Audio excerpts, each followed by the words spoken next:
दोस्तों AWES यानी कि आर्मी वेलफेयर एजुकेशन सोसाइटी के अंतर्गत जो आर्मी पब्लिक स्कूल्स हैं, ये आपको पूरे भारत के लगभग हर बड़े शहर और छोटे शहरों में देखने को मिल जाएंगे। और इन स्कूलों को क्लस्टर के रूप में बांटा गया है। ये पूरी लिस्ट आप यहाँ पर देख सकते हैं। और यहाँ पर कुछ बड़े बड़े शहरों के नाम भी हैं, कुछ ऐसे छोटे शहर भी हैं कि उनका नाम शायद आपने सुना भी ना हो। तो कुल मिला के देखा जाए तो यहाँ पर क्लस्टर्स कितने बनाए गए हैं? 35 क्लस्टर्स यहाँ पर बनाए गए हैं। यूपी में, बिहार में, दिल्ली में, मुंबई में, आसाम में, रांची में, जहाँ भी देखेंगे आप तो आपको कोई न कोई स्कूल यहाँ पर मिल जाएगा।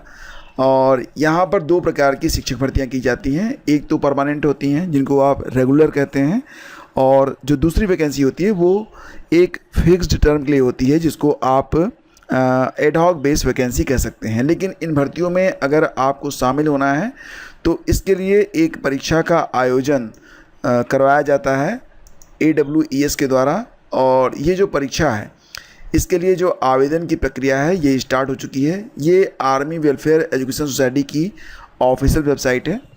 यहाँ पर देखो, मैं डिटेल में आपको हर बात बता रहा हूँ और ये बातें आपको कोई और नहीं बताएगा। तो पूरी बात जो ध्यान से सुन लो। बहुत सारे लोग कहेंगे कि ये वैकेंसीज फेक होती हैं, इनमें आवेदन नहीं करना चाहिए।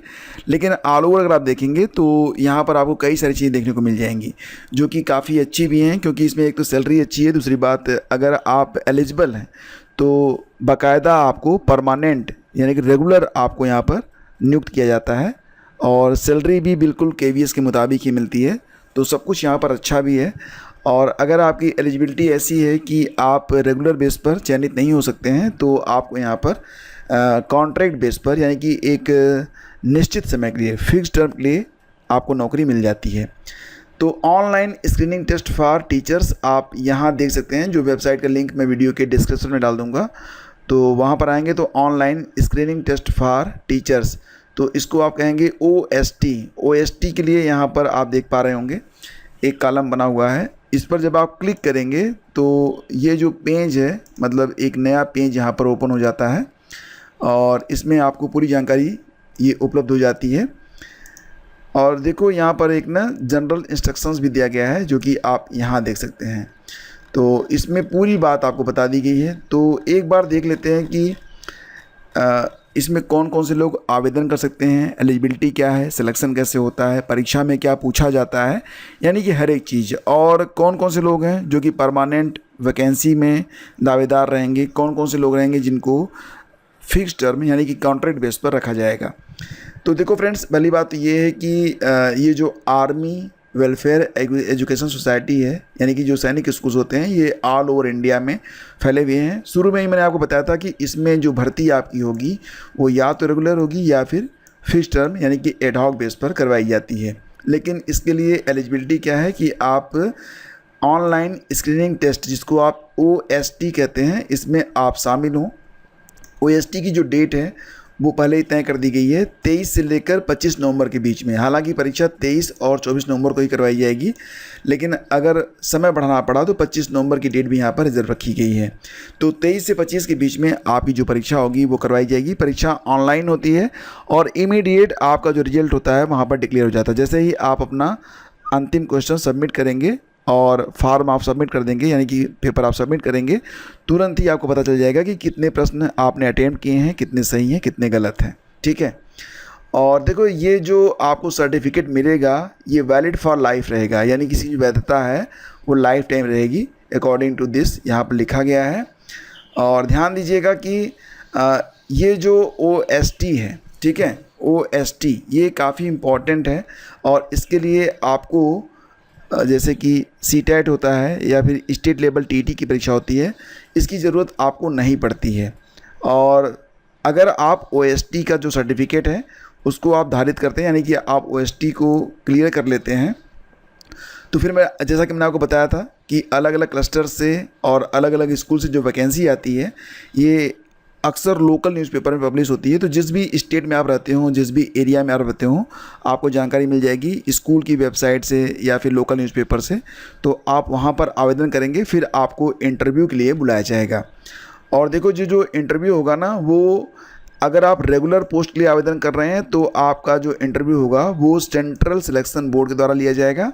और अगर आप एडहॉक बेस पर आपने आवेदन किया है तो आपका जो इंटरव्यू होगा वो LSB के द्वारा लिया जाएगा, यानी कि CSB ये परमानेंट पोस्ट के लिए होंगे और LSB लेगा इंटरव्यू, लोकल सिलेक्शन बोर्ड, ये आपके एडहॉक पोस्ट के लिए, ठीक है। और एक अच्छी बात यहाँ पर और भी अच्छी बात क्या है कि देखो ये जो OST है ये सभी लेवल के लिए है, ठीक है। यहाँ पर आपको पहले ही मेंशन करना पड़ेगा कि आप प्राइमरी के लिए या फिर TGT के लिए या फिर PGT के लिए किसके लिए आप आवेदन कर रहे हैं।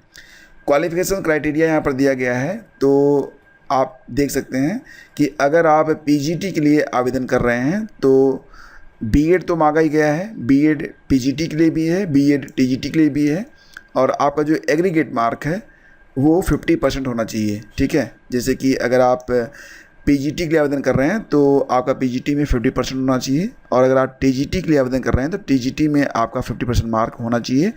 अगर आप PRT के लिए आवेदन कर रहे हैं तब भी ग्रेजुएशन में आपका 50% होना चाहिए, लेकिन यहाँ पर 2 ईयर DLED और BLED यानी कि 2 साल का DLED या फिर BLED का कोर्स आपने किया हुआ हो। और ये भी है कि अगर आपने B.Ed किया हुआ है और आपने ब्रिज कोर्स किया हुआ है तो B.Ed वाले भी यहाँ पर कंडीशनल है कि आवेदन कर पाएंगे। शर्त ये है कि B.Ed अगर आपने किया है तो आपने जो ब्रिज कोर्स किया हुआ हो तो आप यहाँ पर आवेदन कर पाएंगे। मतलब B.Ed वाले भी प्राइमरी में एलिजिबल हैं, सशर्त। शर्त क्या है ये आप यहाँ पर देख सकते हैं, ठीक है। और CTET देखो, यहाँ पर जब आप OST ऑनलाइन स्क्रीनिंग टेस्ट में आप शामिल होंगे तो आपसे CTET या फिर TET नहीं मांगा जाएगा। जिस स्टेट में आप शामिल हो रहे हैं उस स्टेट की TET होना चाहिए, या फिर आपने CTET पास किया हुआ हो। ये कब होगा कि जब आप जाएंगे जॉब के लिए, जब आपका इंटरव्यू होगा, ठीक है। OST के समय नहीं, OST तो like as TET CTET exam केवल पात्रता परीक्षा है। फिर आपका जब इंटरव्यू होगा परमानेंट वैकेंसी की या फिर एडहॉक वैकेंसी पर, तब उस समय आपसे पूछा जाएगा कि आपने इस स्टेट का, जिस स्टेट में आप जाएंगे इंटरव्यू देने, उस स्टेट की आपने TET परीक्षा या फिर CTET आपने पास की है या नहीं की है।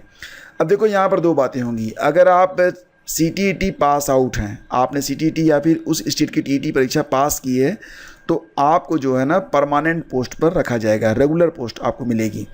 लेकिन अगर आप की जो क्राइटेरिया है, आप बिल्कुल सूटेबल हैं, बिल्कुल फिट हैं, लेकिन आपने CTET या फिर TET आपने पास नहीं किया है, तब आपकी जो नियुक्ति होगी वो एडहॉक नेचर में की जाएगी। मतलब आप एक निश्चित समय के लिए, मतलब एडहॉक बेस पर आपकी नियुक्ति की जाएगी। तो ये बात ध्यान रखिएगा कि OST के समय तो CTET या फिर TET की आवश्यकता नहीं है, लेकिन जब आप नियुक्ति लेने जाएंगे, अगर उस समय आप CTET या फिर TET पास कर लेते हैं तो आपकी नियुक्ति परमानेंट में हो जाएगी, अदरवाइज फिर एडहॉक बेस पर आपकी नियुक्ति की जाएगी। देख लेते हैं उम्र सीमा क्या होती है। तो आर्मी स्पाउसेज के लिए, यानी कि जो आर्मी मैन होते हैं उनकी जो पत्नियां होती हैं, उनके लिए यहाँ पर एज लिमिट दी गई है। 1 अप्रैल को आपकी उम्र की गणना की जाएगी। तो बिलो 50 अगर आपकी उम्र है, तो अगर आप फ्रेश कैंडिडेट हैं तो इसमें कोई भी आपसे टीचिंग एक्सपीरियंस नहीं मांगा जाएगा। लेकिन अगर आपकी उम्र 45 साल यानी कि 40 से 45 साल के बीच में है तो 5 साल का, और अगर मतलब 45 से 50 के बीच में तो 7 साल का, और 50 से 57 के बीच में है तो 9 साल का टीचिंग एक्सपीरियंस आपसे मांगा जाएगा। ये आर्मी स्पाउसेस के लिए है। बाकी अगर आप आर्मी से संबंधित नहीं हैं तब ऐसी कंडीशन में बिलो 40 अगर आपकी एज है तो फ्रेश कैंडिडेट आवेदन कर सकते हैं। अगर आपकी उम्र 57 साल के नीचे है तो 5 साल का टीचिंग एक्सपीरियंस आपसे मांगा जाएगा, ठीक है। और बाकी आप यहाँ पर modifies of conduct of online screening test, तो परीक्षा के बारे में बताया गया, मेथड क्या होगा। तो देखो, ये जो परीक्षा होगी वो ऑनलाइन होगी और MCQ फॉर्मेट में होगी। एग्ज़ाम सेंटर्स की लिस्ट यहाँ पर आप देख सकते हैं। नेगेटिव मार्किंग भी रहेगी, और कितनी रहेगी तो 1/4 mark of each wrong answer, ठीक है। और the question paper will be have 200 questions for 1 mark each. 200 प्रश्न आपसे पूछे जाएंगे और एक प्रश्न का सही उत्तर देने पर आपको 1 अंक मिलेगा। और जैसे ही आप अपना अंतिम प्रश्न सबमिट करेंगे, आपका जो एक तरीके से जो एब्सोल्यूट रिजल्ट है तुरंत आ जाएगा सामने।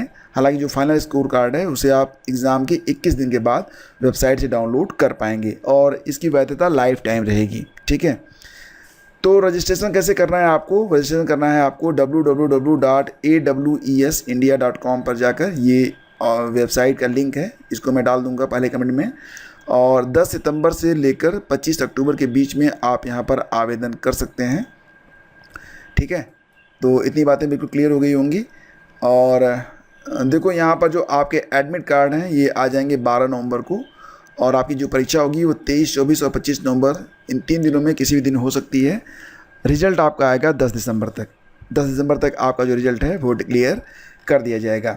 बाकी जैसे कि list of army public schools, तो आप देख सकते हैं कि आप कहाँ पर इंटरेस्टेड हैं, कहाँ पर, मतलब पूरी लिस्ट यहाँ पर है, हर स्कूल का नाम यहाँ पर दिया गया है। तो जिस भी ज़िले में हो, जिस भी एरिया में हो, उसका नाम आप यहाँ पर देख सकते हैं।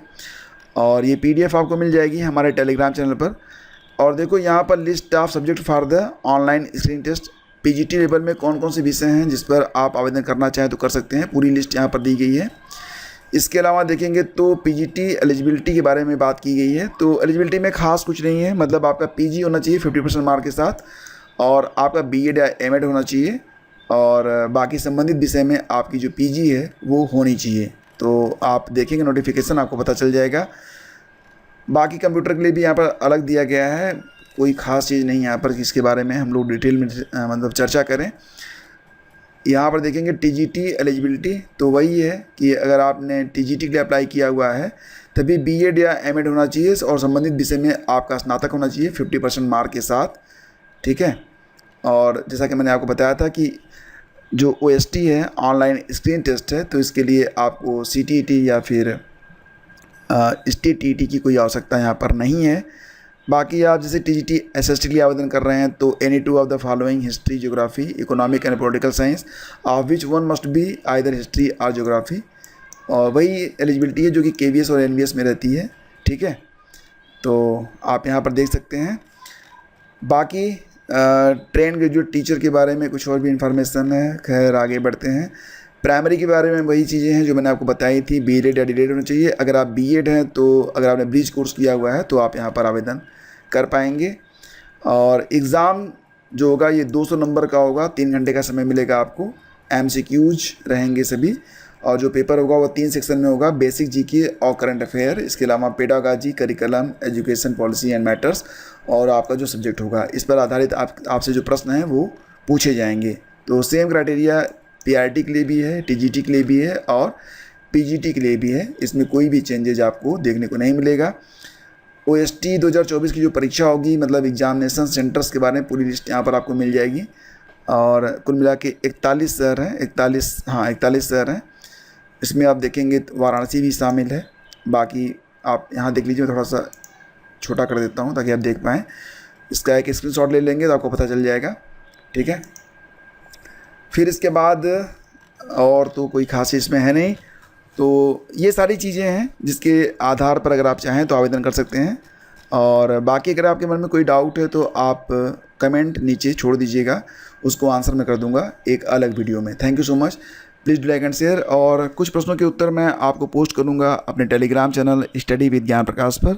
तो अगर आपने हमारा जो स्टडी विद ज्ञान प्रकाश टेलीग्राम चैनल है या फिर व्हाट्सएप चैनल है, दोनों में से अगर किसी को ज्वाइन नहीं किया है या दोनों ज्वाइन नहीं किया तो दोनों को ज्वाइन कर लें, क्योंकि बहुत सारे लोग अभी व्हाट्सएप चैनल को ज्वाइन नहीं किए हैं। तो आप लोग ज्वाइन कर लीजिएगा। शेष मिलते हैं अगले वीडियो में, तब करेंगे डिस्कस। Thank you.